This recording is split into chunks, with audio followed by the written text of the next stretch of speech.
pagi Bapak Ibu Saudara sekalian. Shalom. Apa kabarnya Bapak Ibu Saudara? Puji Tuhan, kita semua dalam naungan tangan Tuhan yang kuat. Dia memelihara kita dan menjaga kita dengan kasih-Nya. Karena apa Saudara? Karena kita sungguh berharga di mata Tuhan. Oleh sebab itu mari bersama-sama kita mau membawa pujian dan ucapan syukur kita kepada Tuhan. Yesus, terima kasih Tuhan. Terima kasih Tuhan Yesus. Sungguh Engkau Allah yang setia.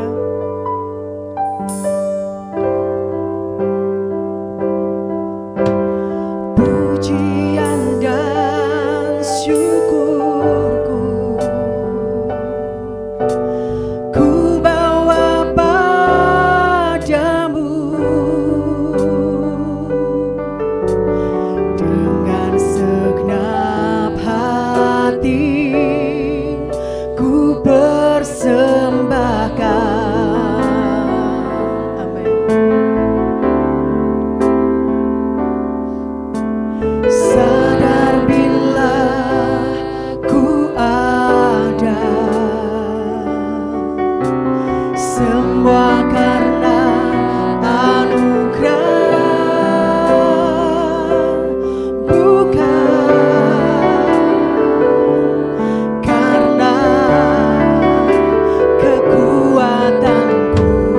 Mari bawa pujian dan ucapan syukur kita bagi Tuhan.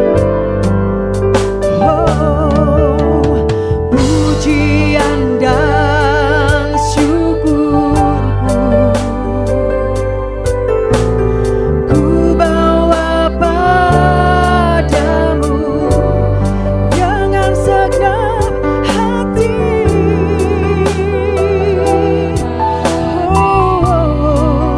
Ku persembahkan, sebab kami tahu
dapat kami beri kepadamu ya Tuhan.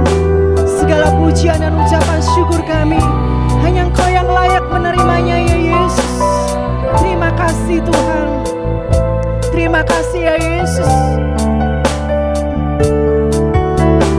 Sadar bila ku ada semua anugerah-Mu, anugerah yes, bukan no no no no no no.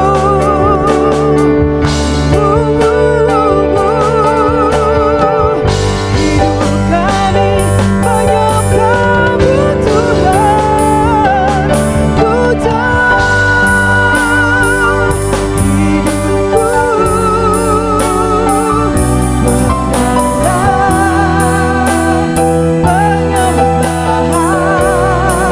Amin, amin. Kau ciptakan ku dengan kemuliaan-Mu, hidupku berharga. Yes, amin. Ku tahu yes, hidupku sungguh berharga. Segenap hidupku persembahkan. Angkat tanganmu, katakan, ku tahu hidupku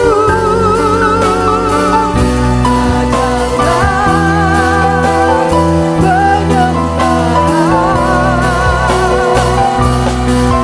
Kau ciptakan ku dengan kemuliaan-Mu, hidup kami sungguh berharga.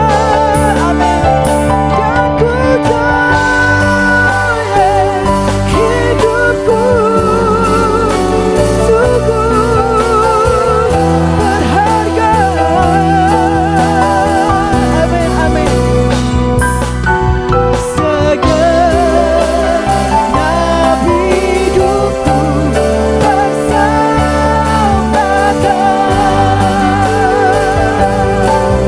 Segenap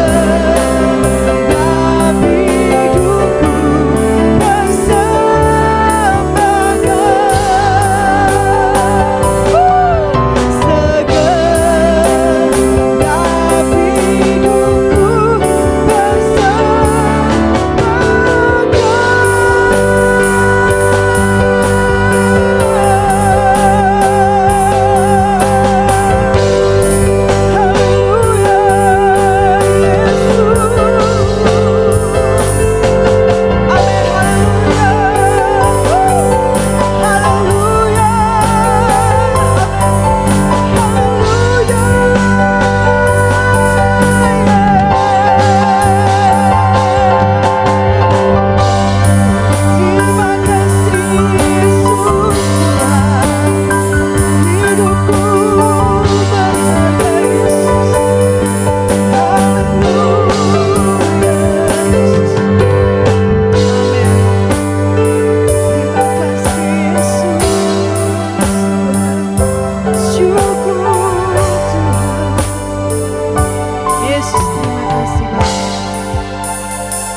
Siapakah kami di hadapan-Mu ya Yesus, sehingga Engkau begitu mengasihi hidup kami, dan bahwa kami ini sungguh berharga di mata-Mu Tuhan, sehingga Engkau setia, Engkau tidak pernah terlelap menjaga memelihara kami.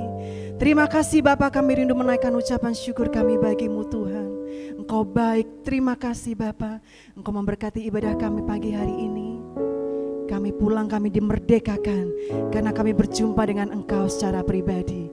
Terima kasih Bapa, dalam nama Yesus kami berdoa dan mengucap syukur. Haleluya. Amin. Amin. Silakan duduk Bapak Ibu Saudara. Sekali lagi shalom. Wuhui. Haleluya. Saudara, beberapa hari lagi negara kita akan merayakan hari kemerdekaan ya saudara. Di segala penjuru, di jalan-jalan besar, di jalan-jalan yang sempit, gang-gang yang sempit sekalipun, semuanya mengibarkan bendera merah putih untuk merayakan hari kemerdekaan negara kita yang tercinta ini. Demikian juga dengan kita saudara, kita yang tadinya adalah tawanan dosa, kita yang tadinya memikul kuk perhambaan, kita telah dibebaskan dan dimerdekakan oleh kuasa darah Yesus. Amin saudara. Mari kita mau bersuka cita, kita bersorak-sorak, kita mau katakan terpujilah namamu ya Tuhan. Amin. Woo! Amin. Yeay. Haleluya. Woo! Katakan terpujilah. Terpujilah namamu Tuhan Yesus, kuat dan penuh kemuliaan. Satu suara kami nyatakan, kebesaran-Mu kekal selamanya. Terpujilah, terpujilah namamu Tuhan, kuat dan penuh keagungan. Satu hati kami nyatakan, kerajaan-Mu kekal selamanya.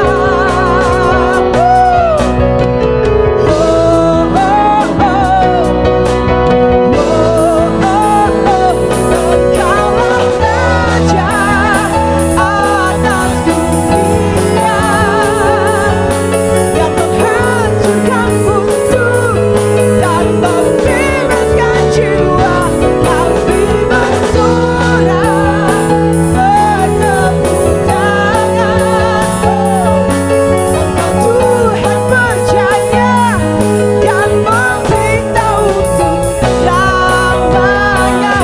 Kita yang telah dimerdekakan, mari Bapak berdiri, Bapak Ibu Saudara. Katakan terpujilah namamu Tuhan.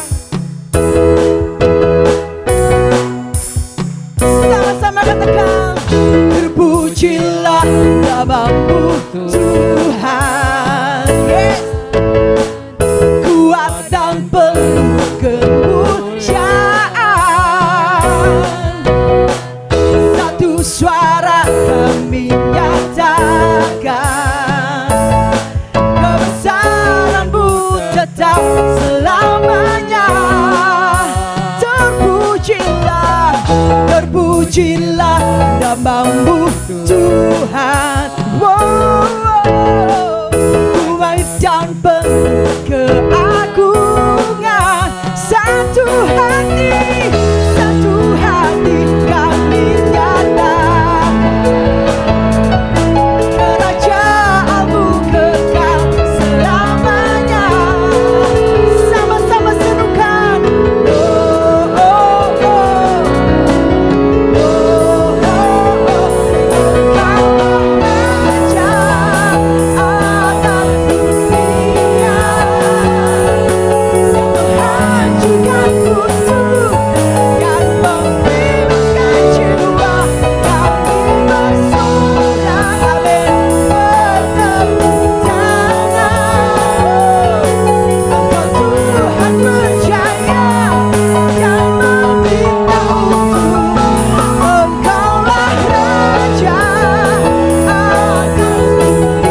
Tuhan senantiasa berjaya memerintah dan berdaulat dalam setiap kehidupan kita, menerangi langkah-langkah hidup kita.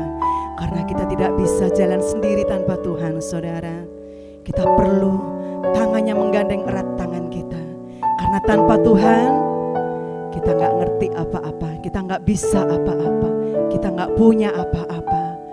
Mari sebelum kita dengar firman-Nya, kita mau pandang kepada Dia. Tuhan, sungguh kami perlu Engkau ya Yesus. Pegang tangan kami erat ya Tuhan.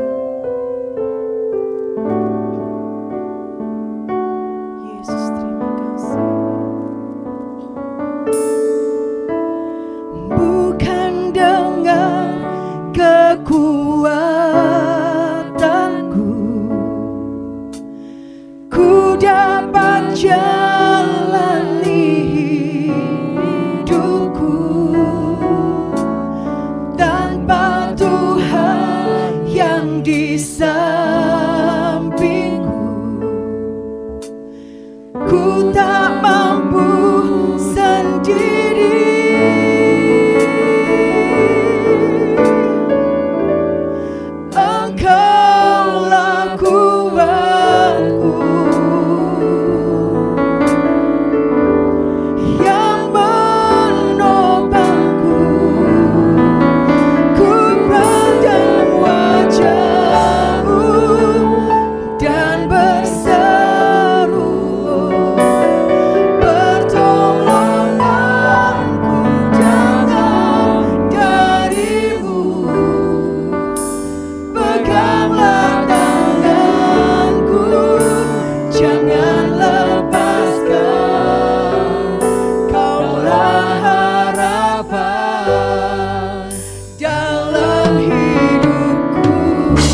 kami.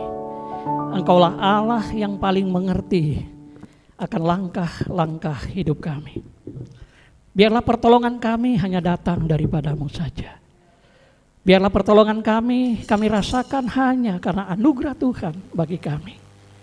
Mari Tuhan, Engkau berkati kami yang akan masuk dalam pemberitaan firman Tuhan ini. Sucikan dan kuduskan tempat ini. Sucikan dan kuduskan hati kami Tuhan, supaya kami layak masuk dalam hadirat Tuhan. Dan biarlah Tuhan berkata-kata kepada kami. Di dalam nama Tuhan kami Yesus Kristus, Tuhan dan Juru Selamat kami yang hidup, kami berdoa kepada Bapa di sorga. Amin. Silakan duduk. Shalom. Shalom. Haleluya. Puji Tuhan. Saya mengucapkan terima kasih kepada Ibu Gembala yang memberikan kesempatan pada saya untuk menyampaikan kebenaran firman Tuhan. Hari ini kita akan merenungkan di bawah satu tema, integritas orang Kristen. Mari kita baca bersama-sama 3-4. Integritas orang Kristen. Sekali lagi, integritas orang Kristen. Apa yang dimaksudkan dengan integritas? Integritas berasal dari kata Latin yaitu integer, yang mencakup aspek lahiriah, moral, etika, dan karakter yang mulia. Jadi, kalau kita berbicara tentang integritas, kita berbicara tentang moral, kita bicara tentang etika, kita bicara tentang karakter. Dalam Kamus Besar Bahasa Indonesia, kata integritas berbicara tentang kejujuran. Integritas berbicara tentang mutu, tentang sifat atau keadaan yang menunjukkan kesatuan yang utuh sehingga memiliki kemampuan yang memancarkan kewibawaan. Orang yang berintegritas pasti dia penuh dengan kewibawaan. Ini kewibawaan yang bukan hanya dibuat-buat, tapi kewibawaan yang terjadi karena dia memiliki sebuah nilai kejujuran, suatu mutu atau sifat. Integritas menggambarkan diri kita ketika ada orang yang memperhatikan kita atau tidak ada orang yang melihat kita. Jadi integritas ini menyangkut kepribadian kita. Lalu apa pentingnya integritas itu bagi orang percaya? Integritas memastikan bahwa setiap keputusan dibuat berdasarkan etika dan moral sesuai dengan prinsip Alkitab. Kepercayaan, kehormatan, dan kejujuran adalah elemen kunci dari konsep integritas orang percaya. Ada sebuah pertanyaan untuk kita. Apakah integritas itu sebuah ilusi atau sebuah realita? Apakah integritas itu sebuah ilusi atau sebuah realita? Bukankah kadang-kadang dalam kehidupan kita, ketika kita ada di gereja, kita begitu sangat rohani, tetapi bagaimana kondisi kita ketika kita berada dalam tempat pekerjaan kita, ketika kita berada di rumah kita, ketika tidak ada orang yang melihat kita, apa yang kita lakukan? Ada yang mengatakan integritas itu hanya sebuah ilusi, tidak mungkin terjadi. Tetapi ingat, integritas itu akan terjadi.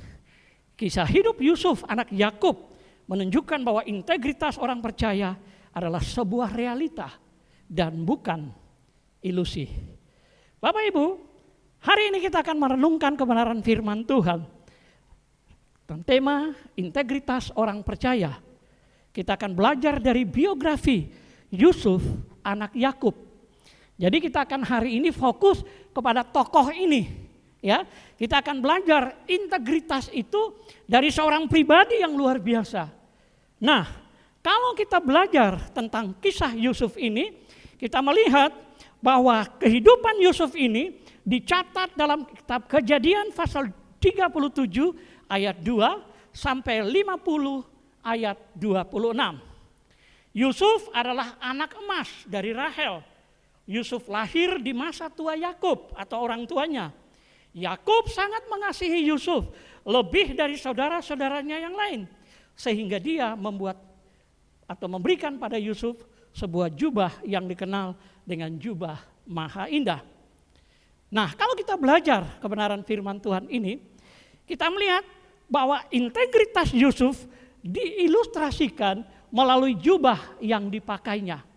Jadi setiap perubahan jubah itu menggambarkan integritas atau akan menjelaskan tentang integritas seorang Yusuf. Yang pertama, dia memiliki jubah yang maha indah atau yang dikenal dalam bahasa Ibrani ketonet pasim.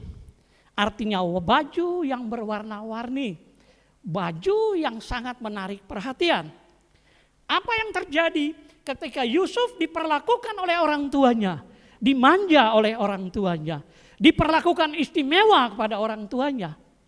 Apa integritas Yusuf pada waktu itu? Kita melihat Yusuf berkata jujur tentang mimpinya. Dia tidak takut. Dia katakan, aku bermimpi, semua akan menyembah aku. Ya, dia berkata dengan jujur. Jadi saudara, dalam keadaan ketika kita diperlakukan secara istimewa, apakah kita jujur?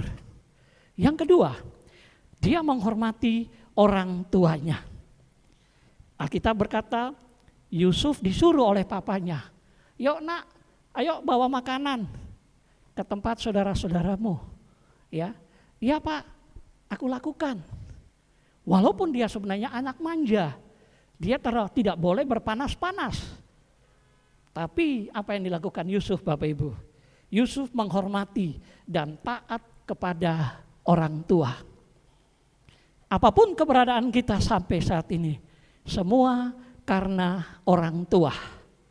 Apapun keberadaan kita sampai saat ini, semua orang tua. Walaupun kita bilang, wah kita berusaha sendiri. Tidak. Di balik semuanya itu ada orang tua kita yang hebat. Yusuf adalah orang yang sebenarnya diperlakukan secara istimewa.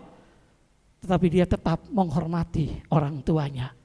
Bahkan Yusuf, dia mengasihi saudara-saudaranya. Ya, Yusuf mengasihi saudara-saudaranya. Apa pesan moral dari bagian jubah maha indah ini? Pesan moralnya adalah ketika kita diperlakukan secara istimewa, jangan kita menjadi orang yang takabur, orang yang lupa diri, orang yang membanggakan diri, sampai-sampai tidak menghormati orang tua. Ketika Yusuf menggunakan jubah yang maha indah ini, dia sangat mengasihi saudara-saudaranya. Dia juga sangat menghormati orang tuanya. Jadi kita melihat integritas yang pertama dari jubah maha indah ini adalah kejujuran, menghormati orang tua, dan mengasihi. Yang berikut saudara, jubah yang maha indah ini dilepas. Dia dibuang ke dalam sumur. Ini adalah kondisi yang tidak mengenakan. Dia begitu bangga dengan bajunya, sekarang bajunya dibuang. Alkitab katakan bajunya disobek-sobek. Lalu dia dibuang ke dalam sumur. Dalam kondisi tidak punya pengharapan. Ya.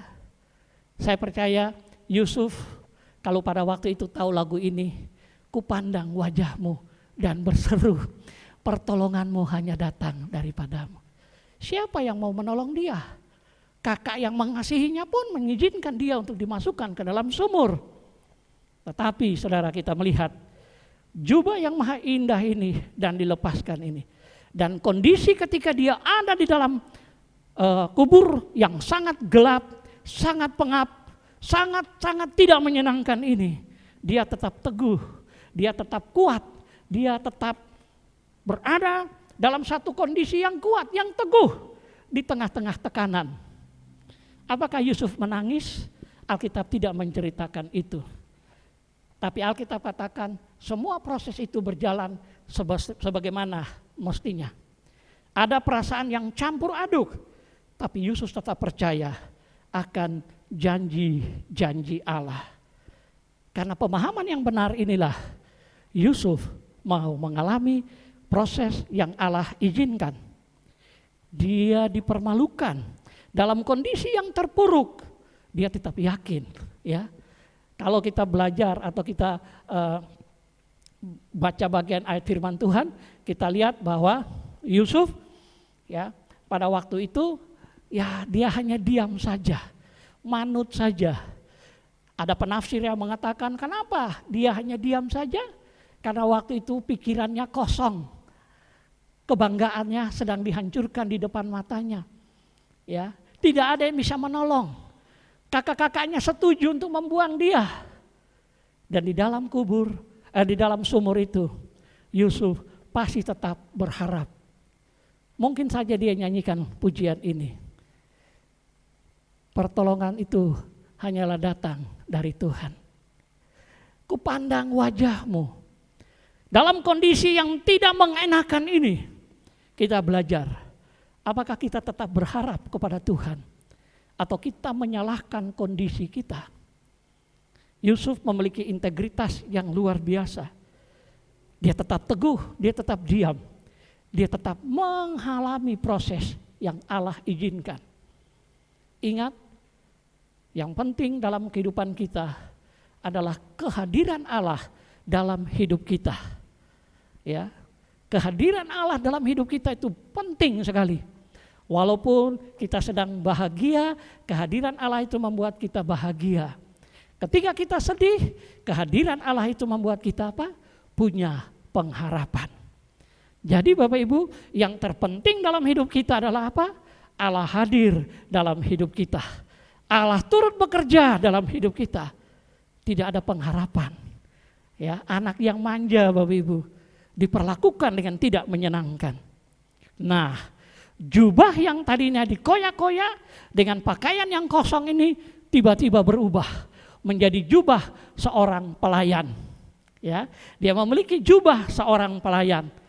Bayangkan Bapak Ibu ya, baru saja bangga dengan bajunya, beberapa saat kemudian bajunya dikoyak, sekarang kan ada pengharapan. Ya, pengharapan aja jadi pelayan. Ya, di rumah siapa? Potifar. Apa integritas yang dapat kita belajar di sini?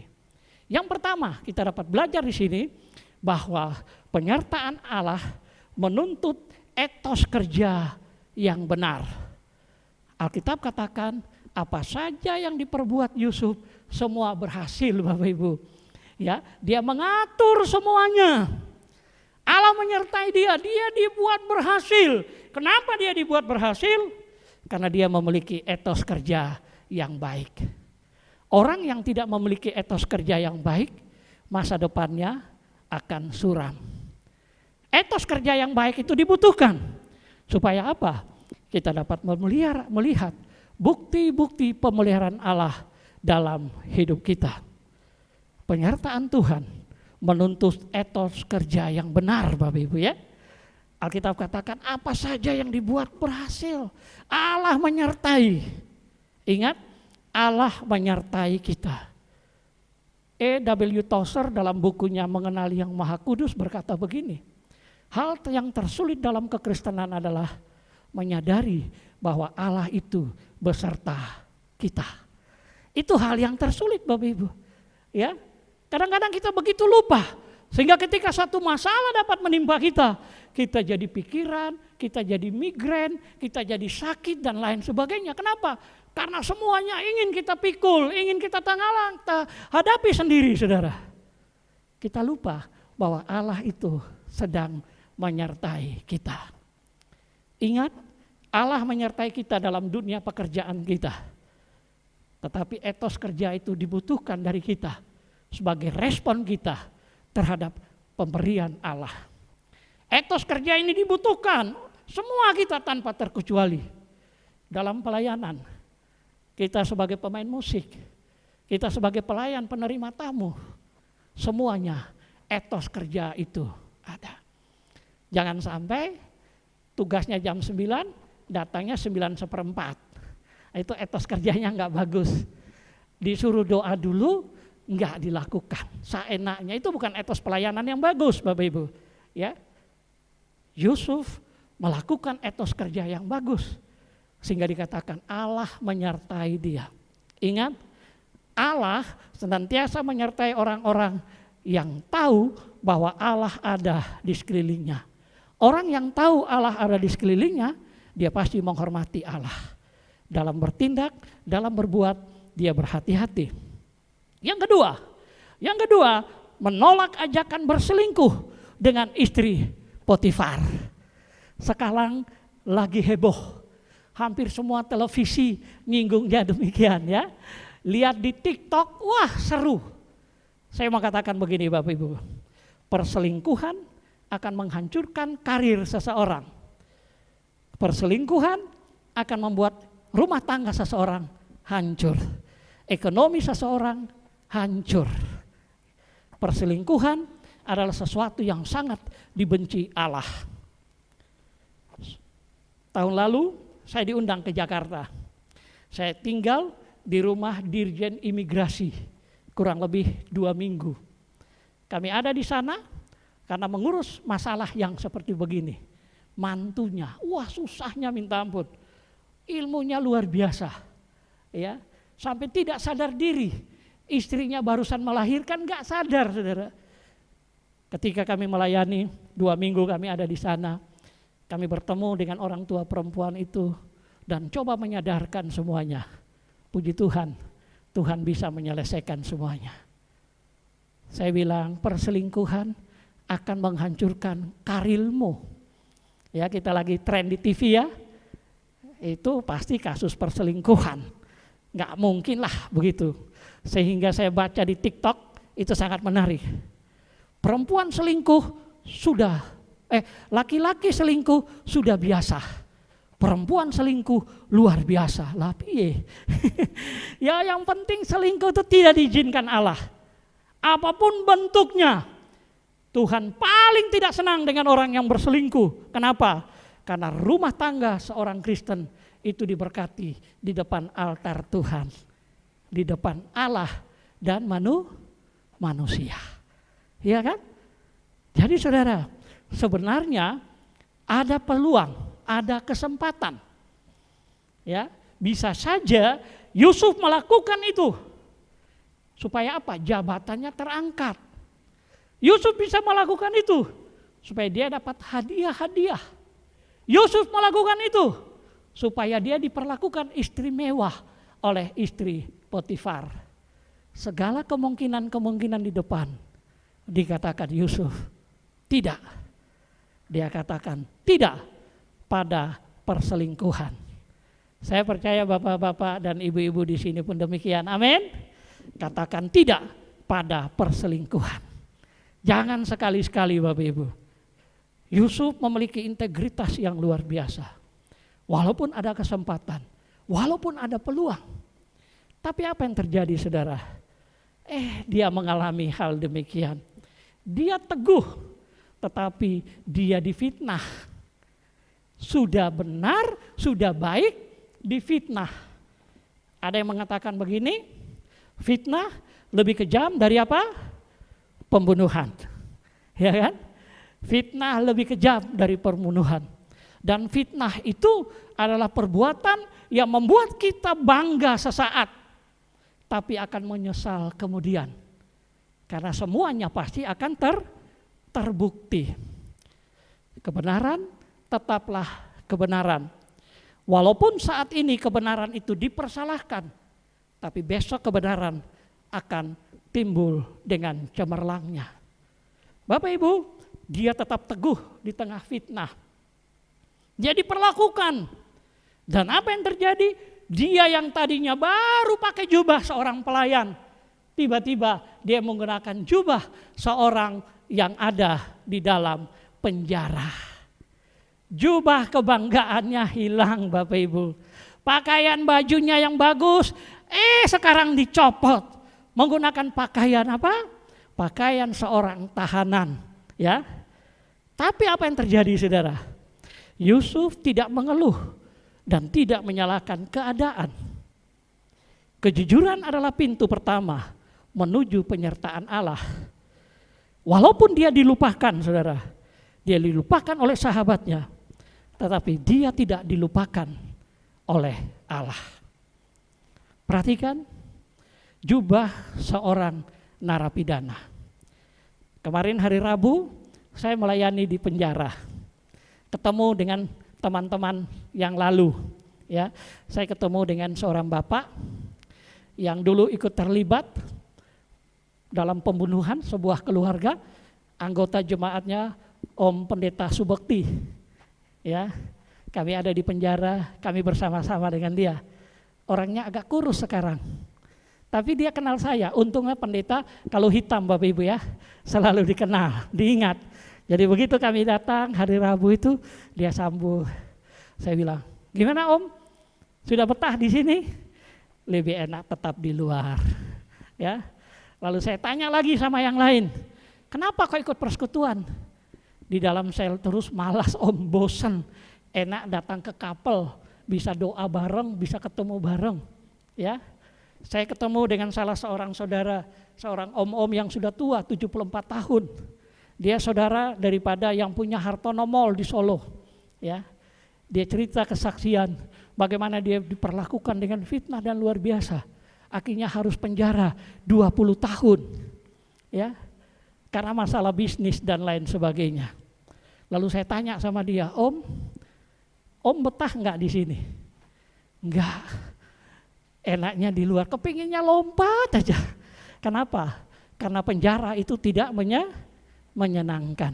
Ya, walaupun di dalam penjara itu Bapak Ibu, kalau nyanyi, wah keren. Ya, saya bisa syuting dan saya tunjukkan pada iki loh, orang kalau di penjara kalau nyanyi luar biasa. Apalagi di dalamnya banyak orang Ambon dan orang Batak. Wah keren banget Bapak Ibu. Ya, harusnya jam 9 ini saya melayani kebaktian minggu. Tapi saya pending untuk hari-hari yang lain. Di penjara itu tidak menyenangkan Bapak Ibu. Di penjara itu bukan satu komunitas saling pengertian antara satu dengan yang lainnya. Tetapi apa yang terjadi? Si pelayan, si juru minum ini yang tadi ditolong, setelah dia ditolong oleh Fir'aun, Alkitab katakan dalam Kejadian 40 ayat 23, dan Yusuf dilupakan Bapak Ibu. Ya kan? Saudara kalau baca bagian itu tidak mengenakan ya. Kita sudah taman baik, sahabat baik, di penjara kita sudah pernah tolong dia, setelah dia bebas, dia dilupakan. Kadang-kadang dalam kehidupan kita, orang yang kita pernah tolong mengecewakan kita. Orang yang pernah kita tolong tidak tahu diri, ya. Orang yang kita tolong tidak tahu berterima kasih. Tapi ingat, bukan berarti kita ditinggalkan oleh Allah. Alkitab katakan, Yusuf tetap dibuat berhasil karena nilai kejujuran yang dia miliki. Orang yang jujur itu akan hidup di mana saja Bapak Ibu. Orang yang jujur itu pasti dia bekerja dengan sungguh-sungguh. Kejujuran itu begitu penting. Dan Yusuf melakukan ini. Walaupun di dalam penjara dia dilupakan.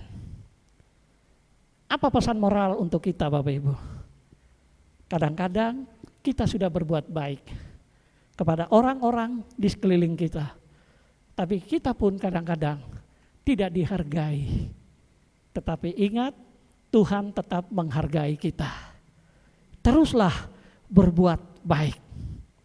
Ketika saya kuliah ambil pasca sarjana di seminari baptis, kami mahasiswa ada 14 orang. Lalu ada seorang doktor, dia menjelaskan tentang belas kasihan. Dan ada kalimat yang membuat kita 14 semua tiba-tiba menangis. Gak tahu kok bisa menangis, dia bilang gini, kalian sebagai hamba Tuhan, teruslah berbuat baik sampai engkau lupa engkau sedang berbuat baik.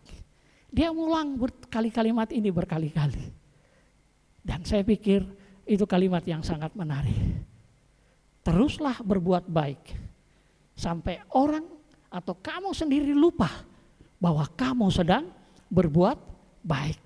Ya, nah Yusuf melakukan ini dalam jubah seorang yang penuh dalam segala tekanan, segala perasaan, tapi dia tahu, dia memiliki pemahaman yang benar tentang Allah. Seven Habits mengatakan begini, taburkanlah pemikiran, maka Anda akan menuai perbuatan. Taburkanlah perbuatan, maka Anda akan menuai kebiasaan. Taburkanlah kebiasaan, maka Anda akan menuai karakter. Taburkanlah karakter, maka Anda akan menuai rencana-rencana Allah. Dalam buku tersebut dituliskan, maka Anda akan menuai takdir. Tapi kita nggak percaya takdir kan Bapak Ibu ya. Kita percaya akan rencana-rencana Allah. Mengapa dia berbuat dengan benar? Karena dia punya pemikiran. Orang yang memiliki pemikiran yang benar tentang Allah, pasti dalam tindakan dan perbuatannya mencerminkan sifat-sifat Allah. Orang yang terus memikirkan tentang Allah, punya pemahaman yang benar, pasti perbuatannya akan terjadi dengan baik dalam hidupnya. Dan karena dia sering melakukan perbuatan-perbuatan itu, maka perbuatan-perbuatan itu menjadi kebiasaan. Ya kan? Akan menjadi kebiasaan. Kenapa? Karena dia suka begitu. Bukankah kita orang Kristen di RT kita dikenal paling rajin? Ya kan? Hampir semua kita di RT itu kan terkenal paling baik, paling rajin. Kalau mau ada kegiatan, kita pasti diajak dan lain sebagainya. Kenapa? Karena kita punya perbuatan, punya kebiasaan Bapak Ibu. Ya, kita menjadi berkat-berkat Tuhan di lingkungan di mana saja kita berada. Nah, Bapak Ibu, marilah walaupun kita dikecewakan orang, walaupun kita dilupakan orang, tapi ingat, rencana Allah tidak akan pernah gagal dalam hidup kita. Rencana Allah tidak akan pernah gugur dalam hidup kita. Kalau Allah sudah menentukan untuk kita hidup dengan berkemenangan, maka kita akan mengalami hal yang demikian. Yang kelima, jubah yang terakhir, jubah seorang Perdana Menteri. Ya. Jubah seorang Perdana Menteri. Apa yang menjadi indikator bahwa Yusuf ini memiliki integritas? Pertama, ia tidak sombong atas jabatannya. Ia tidak sombong atas jabatannya. Dia punya jabatan, dia punya kedudukan, dia sebagai Perdana Menteri. Ketika dia lihat kakak-kakaknya datang, dia pasti punya hak untuk apa? Mengusir kakak-kakak itu untuk membalas dendam. Ya kan? Yusuf punya kesempatan untuk mengusir dengan jabatan yang ada. Tapi Yusuf tidak melakukan itu. Dia menerima kakak-kakaknya dengan baik. Ketika dia memperkenalkan diri kepada kakak-kakaknya, dia tanya kepada mereka. Dia tidak langsung menghakimi, saudara. Yusuf tanya dulu. Ya, kenapa kok kalian ke sini? Bapakmu masih hidup enggak? Ya kan? Coba bayangkan saudara. Harusnya dia sebagai seorang pemimpin, dia punya hak untuk membalas kakak-kakaknya. Tetapi dia apa? Dia mendengar pendapat kakak-kakaknya. Kalau kita baca dalam Kejadian 42 ayat 16 sampai 34, kakak-kakaknya menceritakan, ngomong, ya. Lalu Yusuf juga pura-pura bagaimana supaya mereka dapat kembali.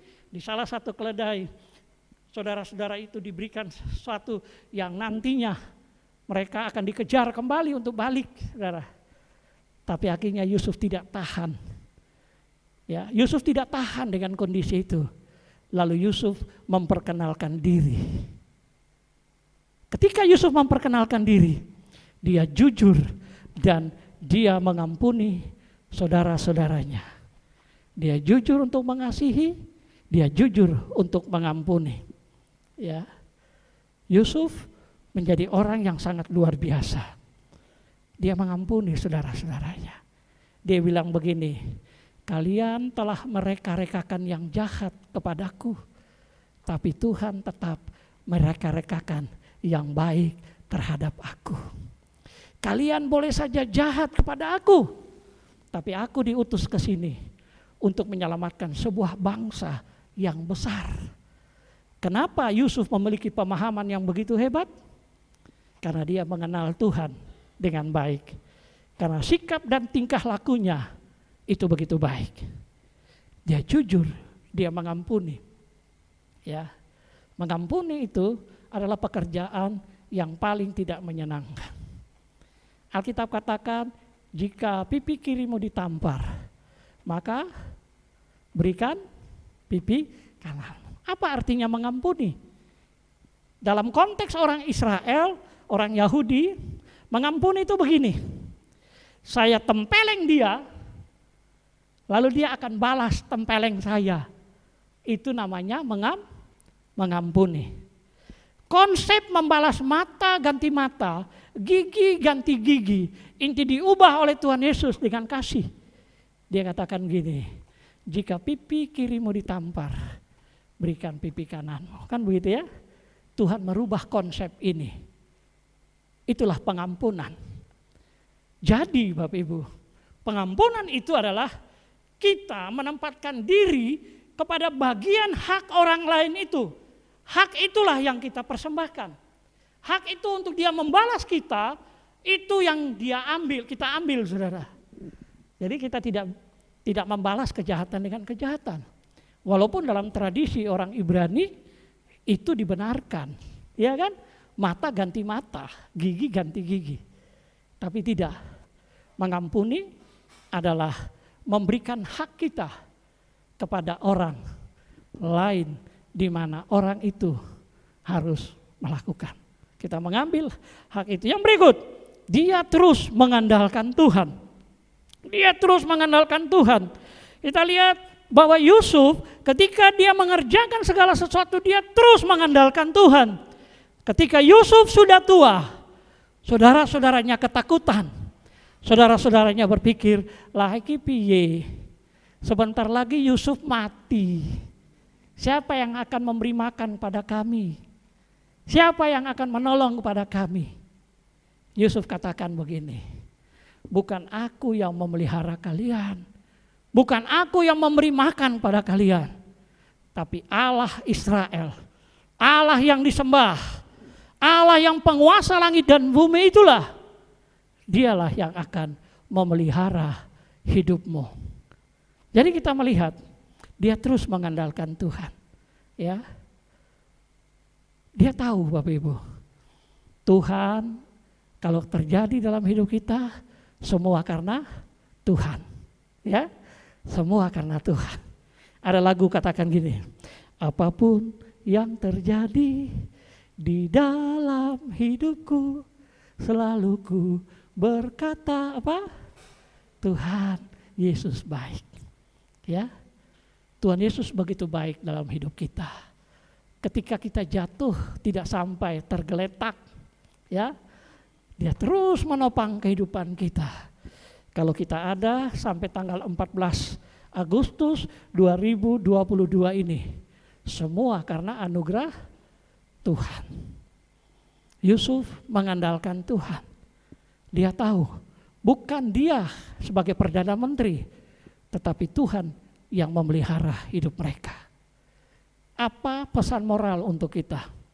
Pesan moral untuk kita adalah jangan kita mengandalkan manusia.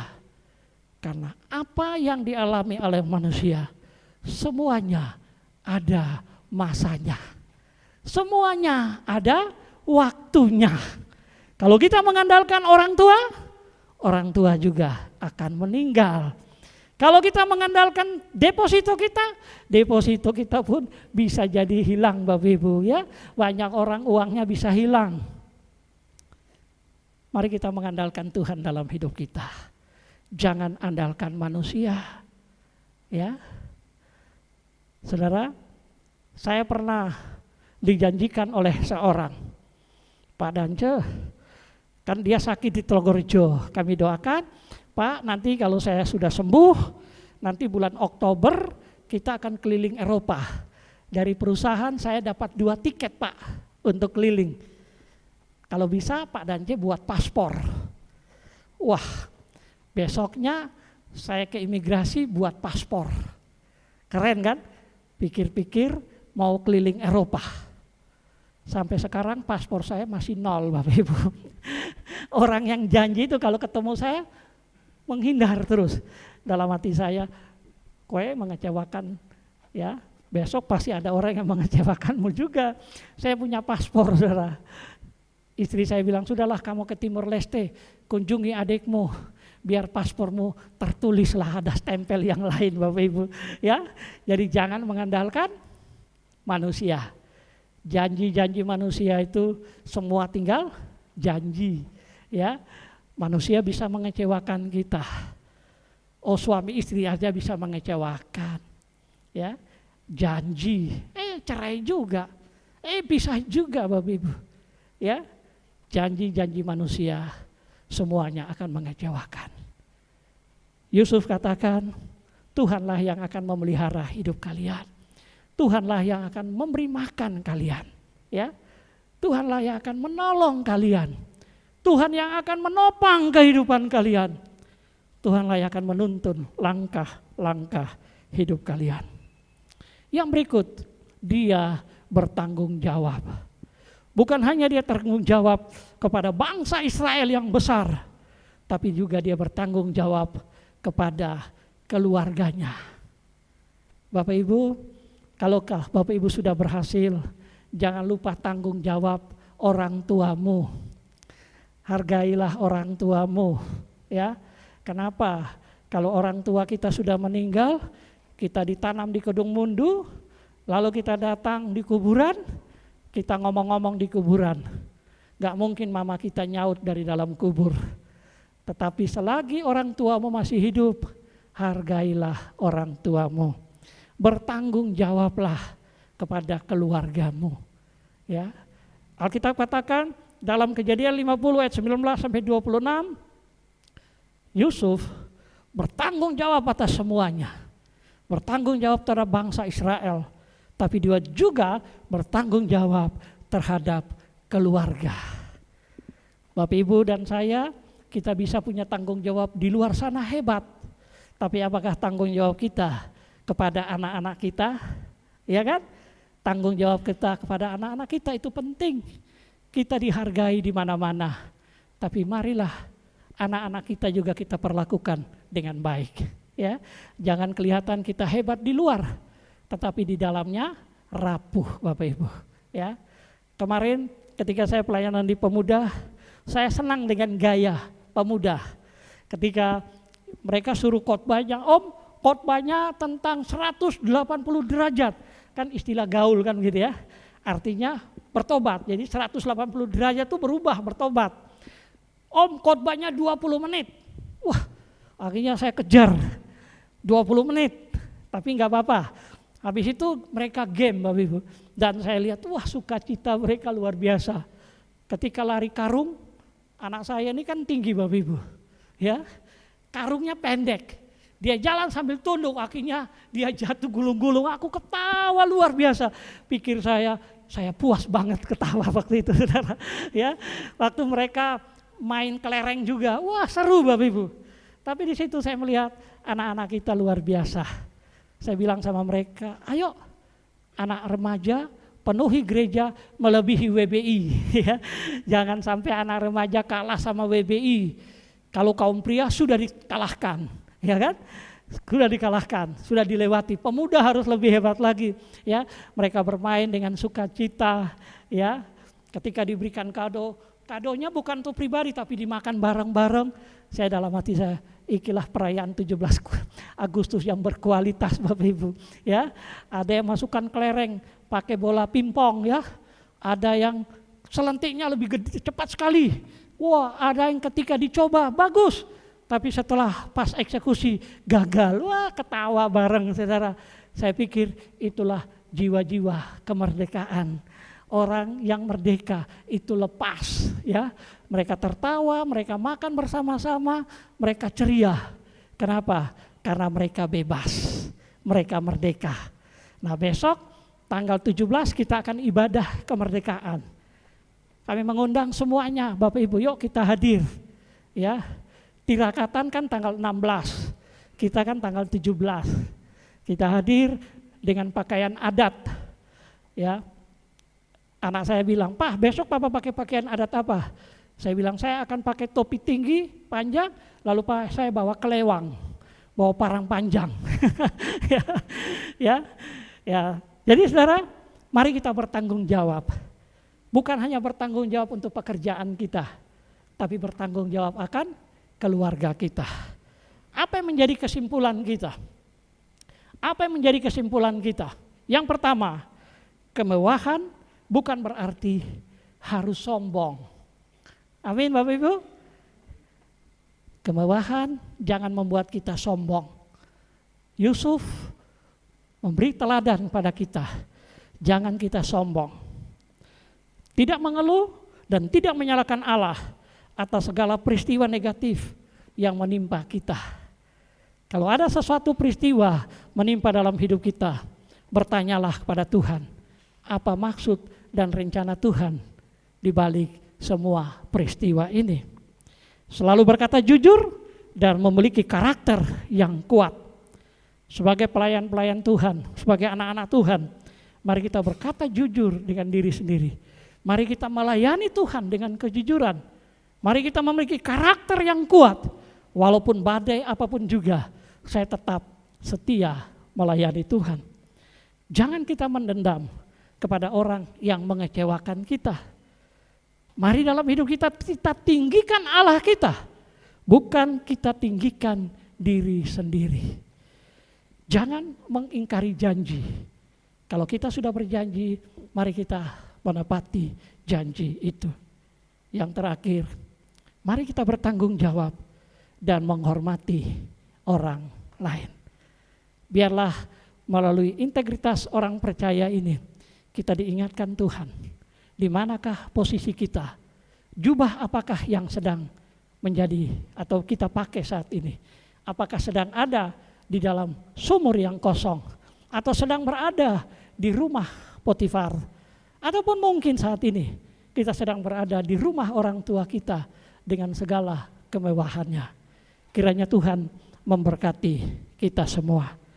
Mari kita nyanyikan satu pujian. Selidiki aku, lihat hatiku, apakah ku sungguh mengasihimu Yesus. Kau yang maha tahu dan menilai hidupku, tak ada yang tersembunyi bagimu. Mari melalui nilai-nilai integritas yang kita sudah pelajari ini, kita mengoreksi hidup kita. Mari kita menjaga kekudusan rumah tangga kita. Jangan sampai kita membiarkan iblis menghancurkan kita. Selidiki aku, lihat hatiku.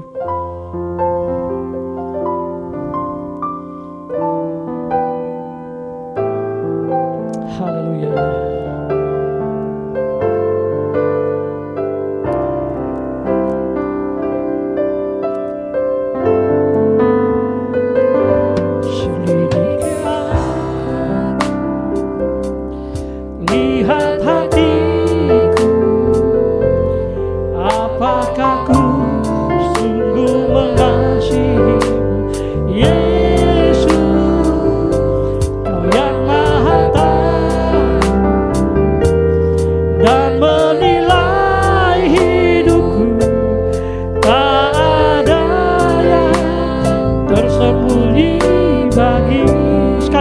Selidiki aku. Biarlah pujian ini menjadi kerendian kita di hadapan Tuhan. Biarlah Tuhan menilai hati kita. Apakah kita sungguh-sungguh sudah menjadi orang Kristen yang melayani Tuhan, yang menyenangkan Tuhan, yang memuliakan Tuhan. Apakah dalam bekerja kita sudah melakukan prinsip-prinsip pekerjaan yang memuliakan Tuhan. Tuhan akan memberkati hidup kita. Tuhan akan menolong hidup kita seperti Yusuf. Dia tidak akan meninggalkan kita. Pertolongan Tuhan akan terjadi dalam hidup kita. Haleluya.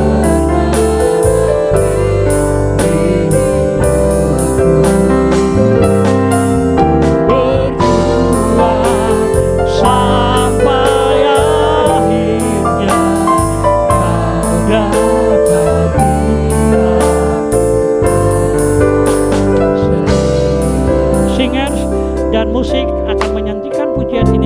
lembut.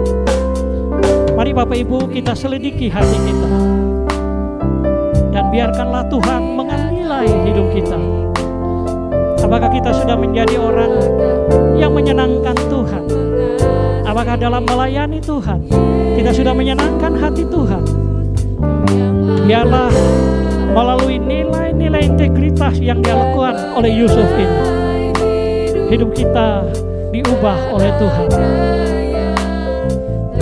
Bagaimana dengan kehidupan kita, kehidupan rumah tangga kita?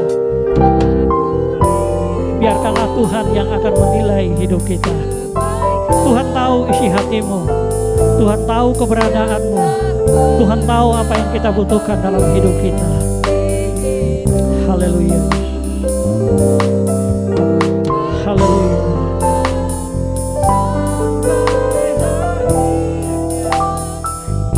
Haleluya.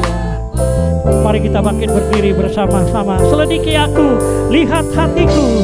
Biarlah ini menjadi komitmen kita kepada Tuhan.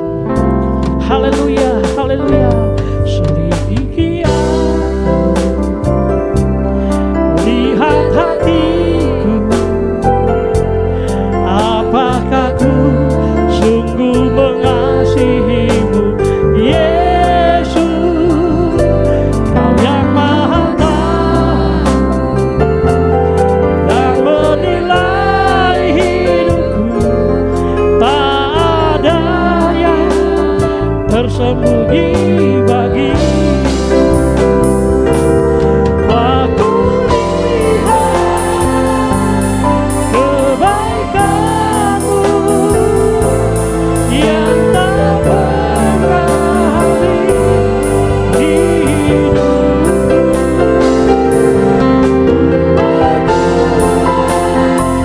Sampai akhir zaman.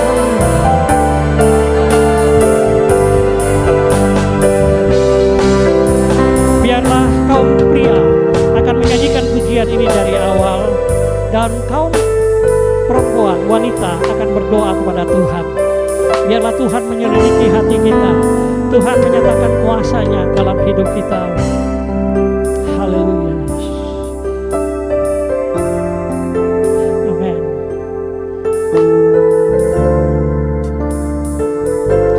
Kaum pria menyanyikan pujian ini dan kaum wanita berdoa kepada Tuhan.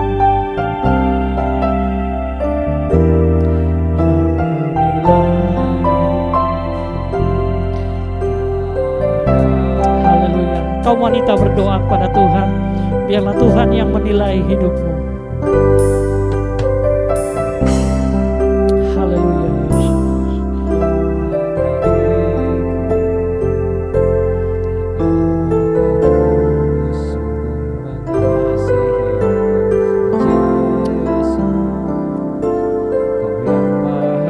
Biarlah kaum wanita berdoa dengan sungguh-sungguh kepada Tuhan. Menilai hidupku, tak ada yang tersembunyi bagi. Kaum wanita, selidiki aku, lihat hatiku. Dan kaum pria berdoa kepada Tuhan. Biarlah Tuhan menilai hidup daripada Bapak Ibu. Biarlah Bapak-bapak kita mengoreksi diri kita. Tuhan tahu isi hati kita. Tuhan tahu kerinduan kita. Tuhan tahu kebutuhan kita. Haleluya. Haleluya. Haleluya.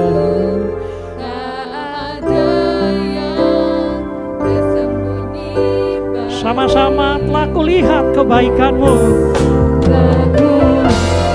Kami minta dengan hormat untuk Bapak Antonius Suyono bisa berdoa untuk firman Tuhan dan untuk kita semua yang ada di sini.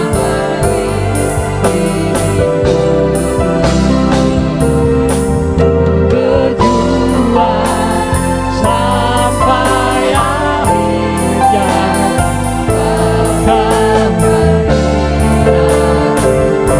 Telah kulihat kebaikan-Mu. Amin.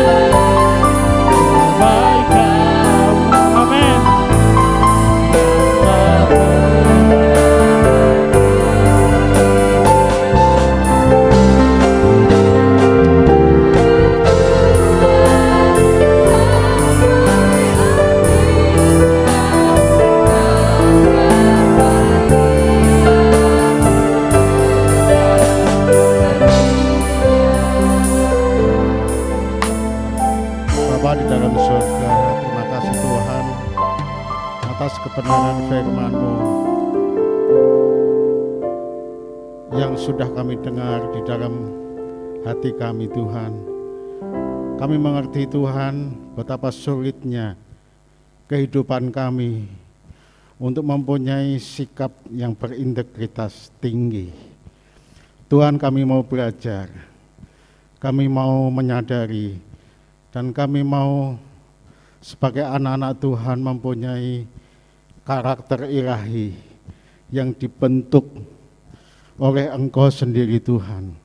Ampuni Tuhan kehidupan kami, jika Tuhan kami kadang gagal untuk melakukan ini.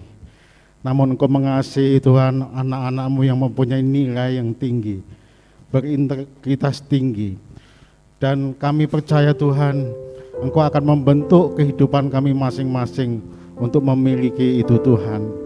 Kami siap untuk melakukan hal itu. Terima kasih Tuhan, hamba-Mu yang sudah menyampaikan firman-Mu. Tuhan, pakai hamba-Mu ini menjadi alat-Mu, Tuhan. Semakin hari semakin Tuhan mempunyai hikmat karakter untuk mengurai firman Tuhan lebih dan lebih lagi, sehingga lewat hamba-Mu ini kami boleh mendapatkan makanan rohani yang baik dan berkenan kepada Engkau. Terima kasih Tuhan, terima kasih. Di dalam nama Tuhan Yesus kami pohonkan doa kami. Amin. Silakan duduk, kami silakan.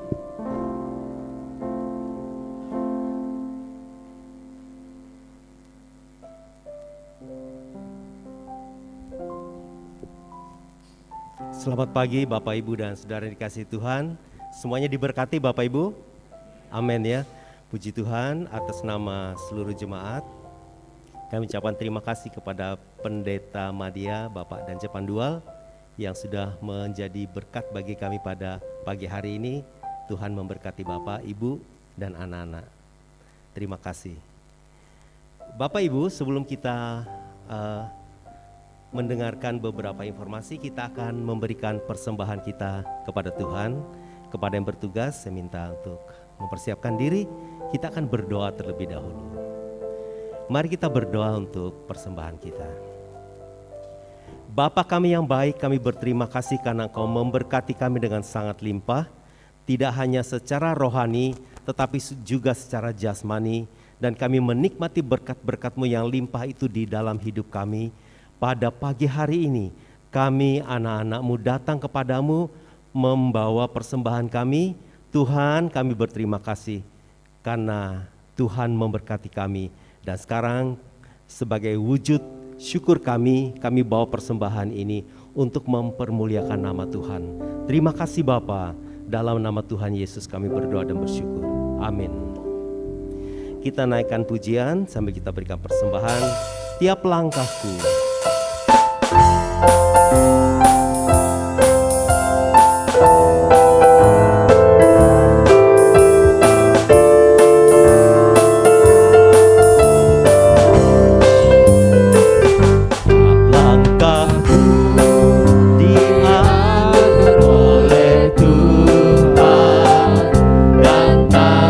Kasih-Nya memimpinku.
Bapak Ibu yang dikasihi Tuhan, ada beberapa informasi yang saya sampaikan. Yang pertama, nanti sore ada ibadah yang kedua di Pegunungan Dalam dimulai pukul 5 sore.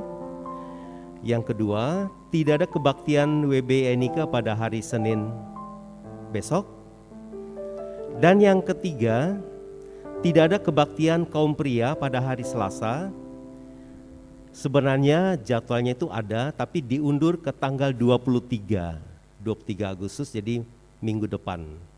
Iya, 23 Agustus. Yang keempat, pada hari Rabu tanggal 17 Agustus ada kebaktian Hari Kemerdekaan RI yang ke-77 di gereja kita ini. Bertempat di Puri Anjasmoro di sini. Dimulai jam 5 sore. Dress code-nya adalah baju daerah. Kalau enggak ada baju daerah pakai batik gitu ya. Nah, itu dress code-nya. Yang kelima, tidak ada kebaktian WB Hana pada hari Jumat.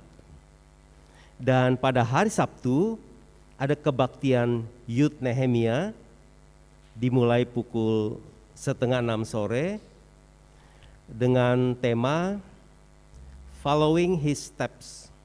Pembicaranya Pendeta Pratama Eliaman. Nah, dan hari Minggu kebaktian seperti biasa. Itu saja informasi untuk kita sepanjang minggu ini. Mari kita persiapkan diri kita untuk semua ibadah-ibadah yang kita lakukan.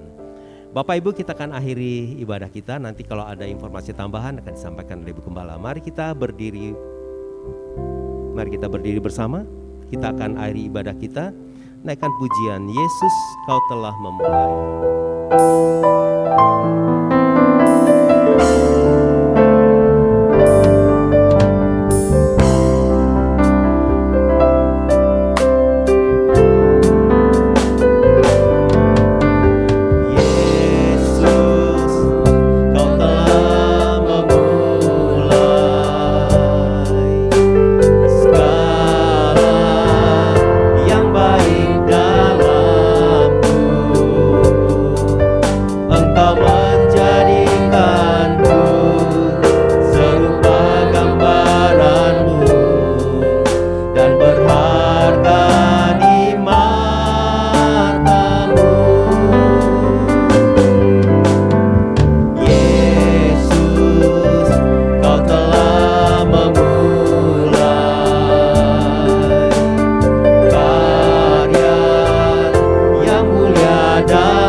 Tapi yang melayani adalah youth ya saudara, jadi yang melayani itu youth. Eliaman sudah diklat, sudah ujian belum? Belum. Jadi belum dipakai pratamanya Pak. Jadi belum dilantik belum boleh. Nanti kalau sudah dilantik baru lantiknya untuk dalam sidang sinod. MD baru nanti dilantik ya. Jadi selama ini seringkali tanya ada yang tidak STH dipakai STH. Makanya kalau saudara tulis saja Bapak ini. Jadi yang tidak STH dipakai STH, yang STH malah orang Inggo. Jadi lebih baik enggak usah ya. Terima kasih. Kedua, kita berdoa untuk rencana pernikahan daripada Ibu Ipung dan Pak Bambang pada bulan September. Kita doakan juga rencana Alfred Hagai Lomboan yang akan menikah pada bulan Oktober ya saudara. Mungkin saudara pikir kok dadaan. Bukan dadaan, sebetulnya saudara, kami sedang mengurus karena dia bukan dapat orang sini, orang Ukraina. Jadi kita harus tunggu terus. Tentu saudara tahu di sana ada perang. Untuk surat-surat itu nggak gampang kayak orang sini. Kok belum nikah juga ya? Urus surat-surat ke kedutaannya itu agak sulit. Ini udah dapat izin, jadi nanti dilayani oleh Ketua BPD, Bapak Pendeta Gideon Rusli, akan dilakukan di sini pada bulan Oktober ya. Jadi November ada 2 juga. Saudara dukung doa, sekarang nggak ada papahnya, tentu ya kami juga ngurus cukup lama juga untuk hal-hal seperti ini. Dia juga kemarin sudah menghadap Pak Gideon, dia harus konseling pranikah 3 kali ketemu. Jadi mungkin saudara pikir kok belum dibaptis Islam? Sudah, dia orang gereja ortodok, jadi sama dengan kita yang diakui ya, karena di sana ortodok. Jadi dia orang Ukraina, jadi otomatis kami juga harus cari hamba Tuhan yang bisa tanya dia dengan bahasa Inggris karena dia tidak bisa bahasa Indonesia ya. Jadi pernikahannya nanti dilakukan di sini pada minggu terakhir Oktober ya. Kita berdoa supaya segala sesuatunya boleh berjalan dengan baik, juga untuk Novita maupun dengan calon suaminya, juga untuk kita pada bulan November ya. Kita juga berdoa untuk rencana Natal yang sudah semakin dekat, banyak hal. Kami bersyukur ya, saya bersyukur, ini beban buat saya. Tahun kemarin ada baptisan air, tahun ini ada banyak pernikahan ya. Ini berkat yang luar biasa yang Tuhan berikan kepada saya. Karena itu saudara, saya membutuhkan dukungan doa saudara supaya saya bisa menyelesaikan tugas-tugas yang dipercayakan kepada saya, juga tugas sebagai seorang ibu untuk mengentaskan anaknya ya. Karena itu kita akan berdoa. Juga saya berharap besok Rabu saudara bisa hadir di tempat ini ya. Kita akan tunduk kepala, kita berdoa. Bapa kami di dalam surga, hati kami penuh dengan ucapan syukur di mana Engkau sudah memimpin ibadah kami dari awal, pertengahan sampai dengan selesai. Tuhan, Engkau mengurapi Bapak Pendeta Dance yang sudah Engkau pakai untuk kami belajar berintegritas. Ampuni kami jika selama ini kami mungkin belum melakukan seperti yang Engkau perintahkan di dalam kehidupan kami. Kami bersyukur Engkau memberikan teladan Yusuf yang orang yang berintegritas di dalam segala kondisi dan keadaan. Dia tetap menjunjung tinggi nama Tuhan di dalam kehidupannya, menjadi berkat dimanapun Tuhan. Baik di dalam penjara, dibuang, di rumah Potifar, dia tetap menjaga kekudusan hidupnya sehingga Engkau dipuji dan dipermuliakan. Kami menyerahkan Pak Dance sekeluarga yang menjadi saluran berkat-Mu, pakai terus, terlebih kesehatan, kekuatan Engkau pertambah-tambahkan sehingga dia boleh leluasa di dalam melayani pekerjaan Tuhan. Kami juga menyerahkan istri, anak-anaknya ke dalam tangan-Mu, masa depan mereka ada di dalam genggaman-Mu. Tuhan, kami juga menyerahkan seberapa banyak kami yang hadir pagi ini. Yang sakit Tuhan sembuhkan, yang susah Tuhan hiburkan, yang sedang memiliki pergumulan Engkau berikan jalan keluar di dalam kehidupan mereka. Kami terus berdoa Tuhan untuk mereka yang terlibat pelayanan pagi ini. Engkau tolong baik WL musik Tuhan, singer maupun kolektan, penerima tamu, pembaca warta, apapun yang kami lakukan, Engkau memberkati kami sehingga Engkau saja yang dipermuliakan. Kami berdoa untuk rencana pada hari Rabu nanti, dalam kami memperingati hari kemerdekaan Tuhan, Engkau tolong urapi para pelayan yang kami percayakan, anak muda yang akan melanjutkan generasi penerus bagi gereja-Mu. Engkau urapi di mereka, pakai mereka Tuhan, dan kami undang Engkau hadir di tengah-tengah ibadah kami. Kami percaya Tuhan, jika kami diberikan kebebasan, kemerdekaan itu kena anugerah yang luar biasa, di mana banyak hal Tuhan, orang negara-negara yang bangkrut, banyak hal negara-negara yang mengalami sesuatu, tapi negeri kami masih dalam perlindungan Tuhan. Karena itu kami patut bersyukur dan berterima kasih untuk kemerdekaan yang Engkau sudah berikan bagi kami semua. Ajar kami menghargai kemerdekaan yang Engkau berikan untuk kami gunakan untuk hormat dan kemuliaan bagi-Mu, menjadi saksi-Mu dimanapun kami berada. Terima kasih Tuhan, terima kasih. Kami berdoa untuk rencana-rencana pernikahan yang sudah hamba sebutkan. Engkau tolong mencukupkan segala sesuatunya. Engkau tolong dalam pengurusan surat-suratnya, sehingga semuanya boleh berjalan dengan baik. Terlebih berikan kesehatan, kekuatan kepada mereka, sehingga mereka boleh melakukan tepat pada waktunya. Semuanya dimudahkan oleh Tuhan. Terima kasih Tuhan, persembahan yang diberikan oleh anak-anak-Mu, mungkin mereka memberi dari segala kekurangan mereka. Engkau Allah yang kaya, yang sanggup melipat gandakan berkat-Mu atas kehidupan rumah tangga daripada setiap anak-anak-Mu. Pekerjaan mereka, rumah tangga mereka, Engkau berkati Tuhan. Yang sedang mencari pekerjaan, Engkau bukakan jalan. Kami terus berdoa untuk anak-anak kami yang sampai saat ini belum mendapat pasangan hidup. Engkau juga menyediakan yang terbaik bagi mereka, sehingga pada saatnya mereka boleh mendapat pasangan yang sesuai dengan kehendak-Mu. Kami berdoa juga untuk anak-anak kami Tuhan, atau pasangan-pasangan yang sedang menantikan kelahiran anak-anak mereka merindukan keturunan ilahi. Engkau juga membukakan kandungan mereka, Engkau tolong mereka Tuhan, sehingga mereka memperoleh keturunan ilahi yang daripada Engkau. Terima kasih Tuhan, persembahan yang diberikan oleh anak-anak-Mu Tuhan, mungkin mereka sendiri saat ini sedang mengalami kesulitan, tapi mereka belajar untuk mengembalikan milik-Mu. Engkau juga memberkati. Kami juga bersyukur di mana Engkau sudah menolong Saudara Liong boleh sehat, Saudara Fani sekeluarga boleh sehat, karena Tuhan Engkau sudah menjamah dan menyembuhkan mereka. Dan kami terus berdoa untuk anak-anak-Mu yang masih dalam keadaan sakit, Engkau melawat mereka satu persatu. Kami membawa Ibu Kanti, Tuhan sempurnakan kesembuhannya. Kami juga membawa keluarga Bapak Joko, Engkau sempurnakan Tuhan, bangkitkan imannya. Untuk Ibu Evi Kamin, Tuhan untuk anak-anak Bawu Kastama, juga untuk Ibu Nur, Tuhan kami serahkan dalam tangan-Mu. Bapak Budiono Hadi Pranoto, kami juga memohon pertolongan-Mu, Engkau jamah Tuhan, berikan kesembuhan yang sempurna kepadanya. Terima kasih untuk pertolongan-pertolongan Engkau sedang kerjakan dan Engkau akan lakukan di dalam kehidupan kami. Dan jika sebentar kami pulang, kami juga mohon penyertaan-Mu atas hidup kami. Angkat kedua tangan saudara, diberkati oleh Tuhan keluarga-Mu, diberkati oleh Tuhan kesehatan tubuh-Mu, diberkati oleh Tuhan pekerjaan-Mu kemanapun Engkau pergi. Berkat Tuhan menyertai Engkau, dengan panjang umur Engkau menikmatinya. Karena itu saudara-saudara, marilah kita pulang dengan membawa berkat, anugerah dan kasih setia Tuhan akan memimpin, menyertai, menyinari langkah hidup kita mulai saat ini sampai Yesus datang kembali. Kita yang percaya katakan amin. Tuhan memberkati. Sekali lagi terima kasih Pak Dance, Maaf ya, Tuhan memberkati pelayanan.